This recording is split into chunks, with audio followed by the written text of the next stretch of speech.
पाकिस्तानमध्ये घुसून भारतानं एअर स्ट्राईक केल्यानंतर जम्मू काश्मीरमध्ये एनआयएनं फुटीरतावादी नेत्यांच्या ठिकाणांवर छापेमारी केली। यासिन मलिक, शबीर शाह मिरवेज, उमर फारूक, मोहम्मद अशरफ खान, मसरत आलम, जाफर अकबर भट आणि नसीम गिलानी यांच्या घरांवर आणि इतर ठिकाणांवर ही छापेमारी करण्यात आली आहे।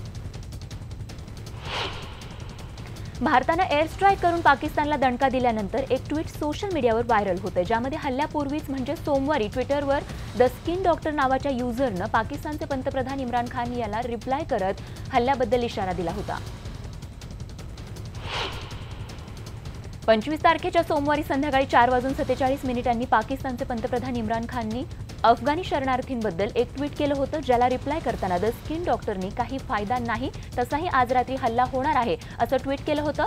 तर हल्ल्यापूर्वी या ट्विटर हँडलरला ही गोपनीय माहिती कशी मिळाली याची आता चर्चा होतीये। पुलवामातील दहशतवादी हल्ल्याला 12 दिवस उलटण्यापूर्वीच भारतीय हवाई दलानं पाकिस्तानात घुसून त्याचा सूड घेतलाय।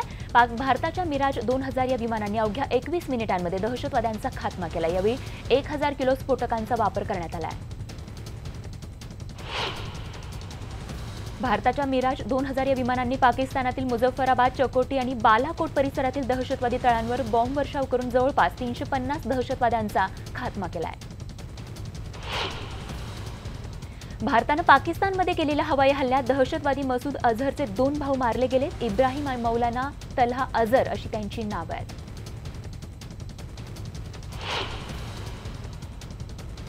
दरम्यान ज्या ठिकाणी भारतानं हवाई हल्ले केले त्या ठिकाणांचे हल्ल्याआधीचे फोटो लष्कराने प्रसिद्ध केलेत। या ठिकाणांवर जैश ए मोहम्मदचा मोठा शस्त्रसाठा होता, ज्यामध्ये 2000 AK सिरीजच्या रायफल, अगणित काडतुसं, ग्रेनेड स्फोटकं, डिटोनेटर हा शस्त्रसाठा उद्ध्वस्त करण्यात आलाय।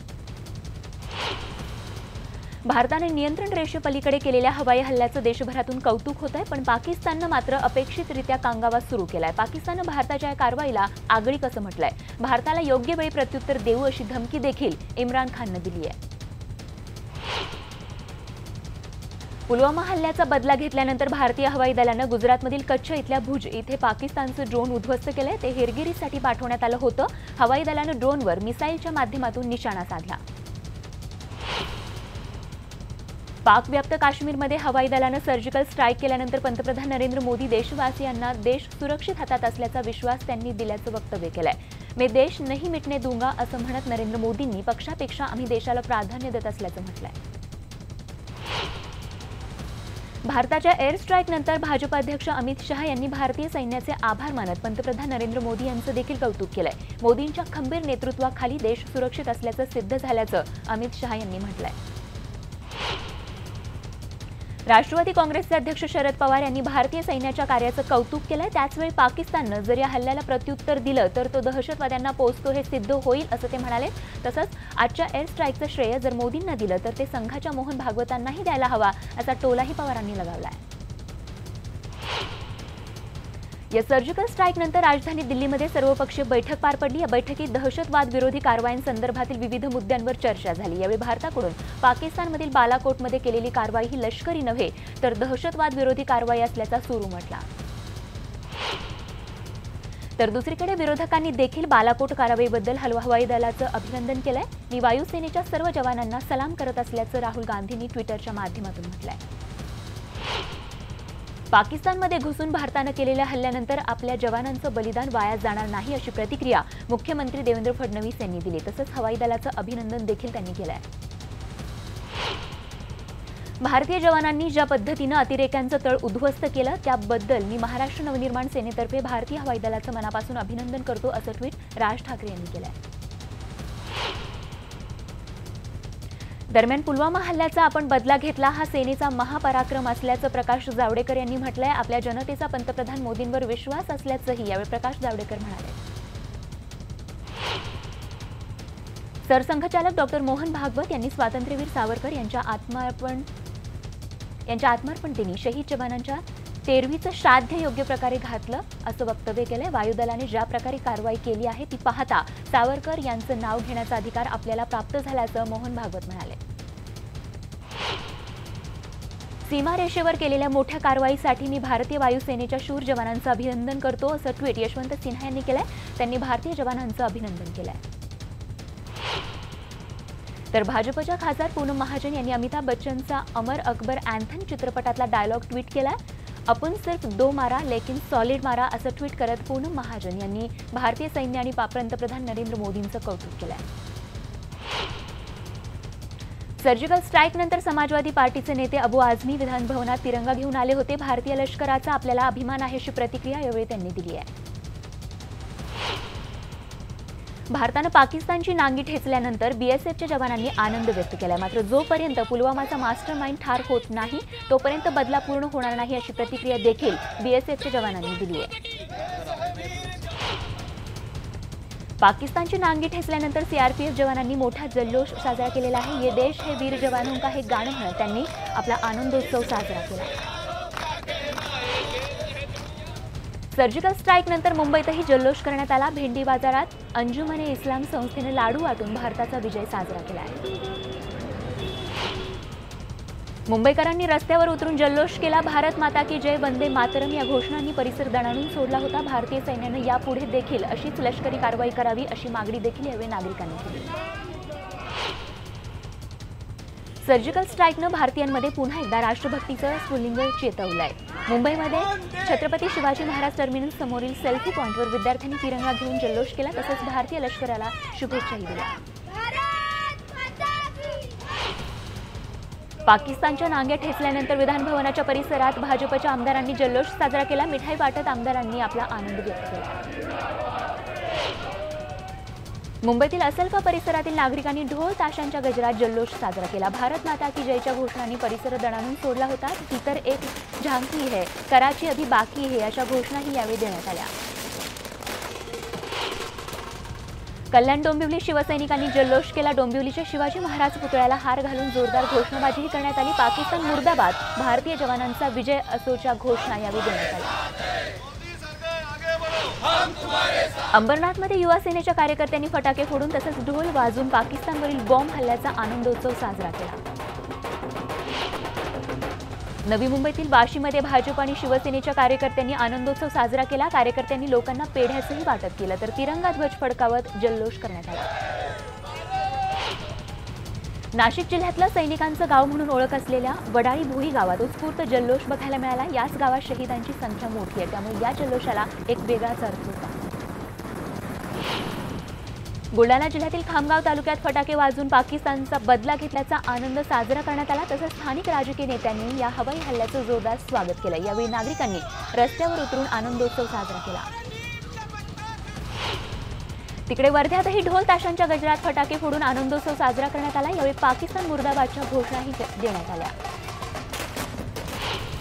सोलापुरात शिवसेनेच्या वतीनं फटाके फोडून आणि पेढे वाजवून आनंदोत्सव साजरा करण्यात आला। शिवसैनिकांनी जोरदार जल्लोष केला।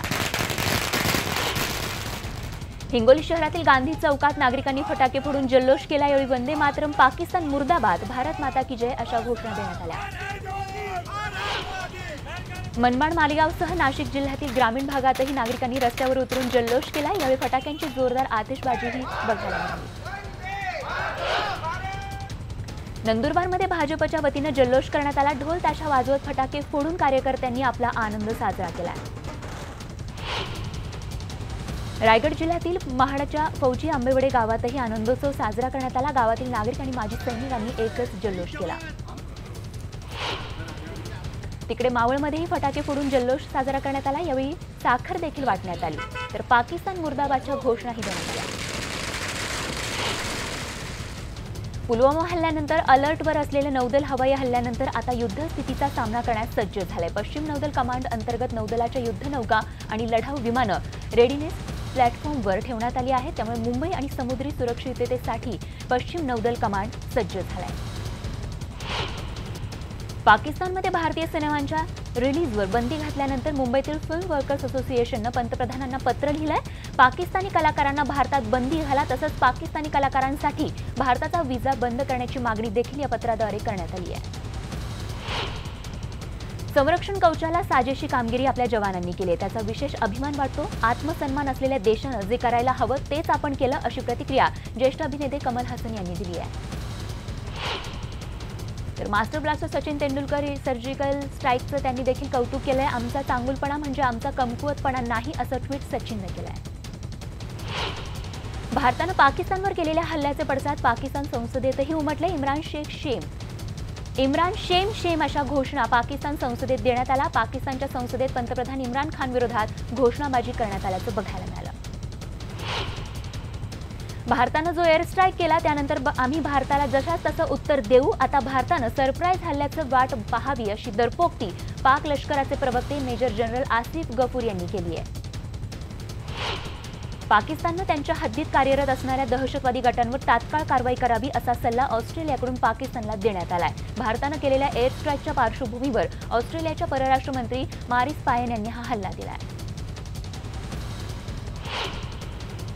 मराठी भाषा गौरव दिनानिमित्त मुंबईमध्ये विविध कार्यक्रमांचं आयोजन करण्यात आल्याचं बघायला मिळालं. त्यासोबतच आणखीन एक महत्त्वाची बातमी म्हणजे आगामी लोकसभा निवडणुकीच्या पार्श्वभूमीवर राज्याचा 2019-20चा अंतरिम अर्थसंकल्प आज विधिमंडळात मांडला जाणार आहे. अर्थमंत्री सुधीर मुनगंटीवार विधानसभेत तर अर्थ राज्यमंत्री दीपक केसरकर हे विधान परिषदेच्या सभागृहात अर्थसंकल्प मांडतील. मराठी भाषा गौरव दिनानिमित्त मुंबईमध्ये विविध कार्यक्रमांचं आयोजन करण्यात आलंय. महाराष्ट्र सरकार, विविध पक्ष संघटना यांनी विविधांगी कार्यक्रमांच्या आयोजनात पुढाकार घेतलाय. तर रवींद्र नाट्य मंदिरात शिवसेना पक्षप्रमुख उद्धव ठाकरे यांच्या उपस्थितीत विविध सांस्कृतिक कार्यक्रम पार पडणार आहेत. मराठी भाषेच्या वैभवामध्ये लवकरच 1,500 नव्या शब्दांची भर पडणार आहे. मराठी विश्वकोश निर्मिती मंडळानं पूर्वी प्रकाशित केलेल्या 20 खंडांमधील नोंदींच्या अद्ययावतीकरणाचं काम हाती घेण्यात आलंय. त्याचा पहिला टप्पा नुकताच पूर्ण झालाय. आडमार्गी कोणी जन जे जातील त्यातून काढील तोची ज्ञानी या आणि अन्य संतांच्या अभंगवाणीनं एसटी स्थानकातील प्रवाशांचं स्वागत करण्याचा निर्णय एसटी महामंडळानं घेतलाय. मुंबईतील एसटी स्थानकांवर यंदा अनोख्या पद्धतीनं कविवर्य कुसुमाग्रज यांच्या जन्मदिनी मराठी भाषा गौरव दिन साजरा करण्यात येणार आहे. अंगणवाडी कर्मचाऱ्यांच्या मानधनवाढीवर आज मुख्यमंत्री देवेंद्र फडणवीस यांच्याबरोबर बैठक होणार आहे. पंतप्रधान नरेंद्र मोदी यांनी 11 सप्टेंबर 2018ला केलेल्या मानधनवाढीवर राज्य शासनानं तात्काळ कार्यवाही करण्याची मागणी अंगणवाडी कर्मचाऱ्यांनी केली आणि यासाठी हजारोंच्या संख्येनं अंगणवाडी कर्मचाऱ्यांनी आझाद मैदानावर धडक मोर्चा काढलाय.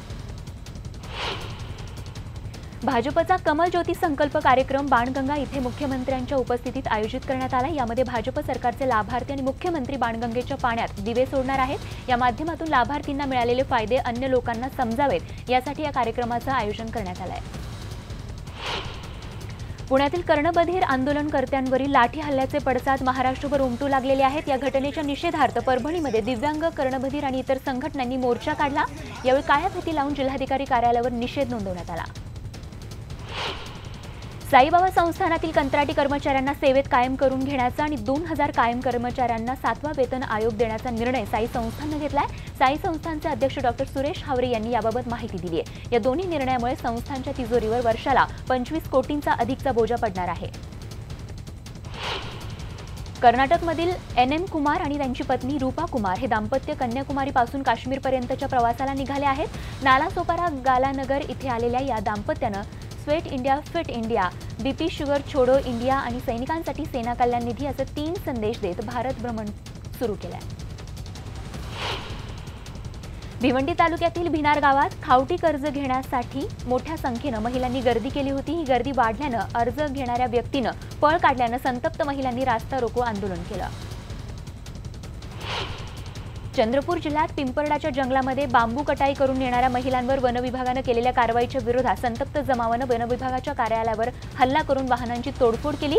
वनविभागानं तब्बल 150 गावकऱ्यांच्या विरोधात गुन्हा दाखल करून 19 जणांना अटक केली आहे. पंजाब नॅशनल बँकेला 13,000 कोटींचा गंडा घालून फरार झालेला नीरव मोदीच्या 177 कोटींच्या संपत्तीवर ईडीनं जप्ती आणली आहे. PMLA कायद्याअंतर्गत ही कारवाई करण्यात आली. मुंबई आणि सुरतमधील संपत्तीवर ईडीकडून जप्ती आणण्यात आली आहे. ठाण्यात घोडबंदर रोडजवळ एका भंगाराच्या गोदामाला भीषण आग लागली. अग्निशमन दलाच्या 4 गाड्यांनी आगीवर नियंत्रण मिळवलं. शॉर्ट सर्किटमुळे आग लागल्याची प्राथमिक माहिती मिळते आहे.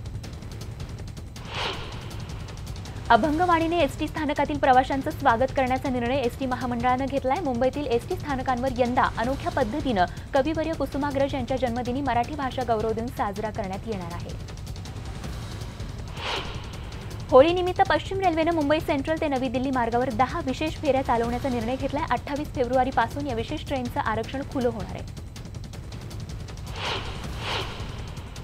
वेळेवर वेतन मिळत नसल्यामुळे मुंबईतल्या रेल्वे स्थानकातील वॉटर वेंडिंग मशीनमधील कर्मचाऱ्यांनी काम बंद आंदोलन केलं। 4 महिन्यांपासून वेतन थकल्यामुळे कर्मचाऱ्यांनी सीएसएमटी ते टिटवाळा आणि हार्बर मार्गावरील वॉटर वेंडिंग मशीन बंद ठेवल्या। मुंबईच्या 5 प्रवेश ठिकाणी असलेल्या उड्डाणपुलांखालील जागा सुशोभित करण्याचा निर्णय एमएमआरडीएने घेतलेला आहे आणि त्यामुळे आगामी काळात या उड्डाणपुलांखाली हिरवळ बहरल्याचं दिसणार आहे। ओरिगॉन पर्वत रांगांमधील बर्फवृष्टी आणि रेल्वे ट्रॅकवर पडलेल्या झाडांमुळे या ठिकाणी ट्रेन तब्बल 36 तास अडकल्याचं बघायला मिळालं। यामध्ये 183 प्रवासी होते, तर प्रवासी स्टेशनला पोहोचले तेव्हा त्यांचं स्वागत करण्यात आलं। आणि आता बातमी आहे क्रीडा विश्वातून। बेंगळुरूतील चिन्नास्वामी स्टेडियमवर आज भारत विरुद्ध ऑस्ट्रेलिया दुसरा T20 सामना रंगणार आहे। तर ऑस्ट्रेलिया विरुद्धच्या पहिल्या सामन्यातील पराभवानंतर विजयासाठी भारतीय संघ आता सज्ज झालाय। तर आजचा सामना जिंकत बरोबरी करण्याच्या भारताच्या प्रयत्नांना सुरुंग लावण्याचा पाहुणा ऑस्ट्रेलिया संघ सर्व प्रकारे प्रयत्न करेल। आंतरराष्ट्रीय कुस्तीपटू रितू फोगट हिनं कुस्तीला रामराम करत मिश्र मार्शल आर्ट्स क्रीडा प्रकारात प्रवेश करण्याचा धक्कादायक निर्णय घेतलाय। रितूच्या या निर्णयामुळे भारतीय कुस्ती महासंघाला मोठा धक्का बसलाय। तर रितूच्या नव्या भूमिकेमुळे भारत एका प्रतिभावंत महिला कुस्तीपटूला मुकणार आहे। आणि क्रीडा विश्वातील या बातमीसह सुपरफास्ट महाराष्ट्र बुलेटिनमध्ये वेळ झाली इथेच थांबण्याची। ताज्या बातम्यांसह लगेचच भेटतोय गावाकडच्या बातम्यांमध्ये। बघत राहा फक्त न्यूज 18 लोकमत।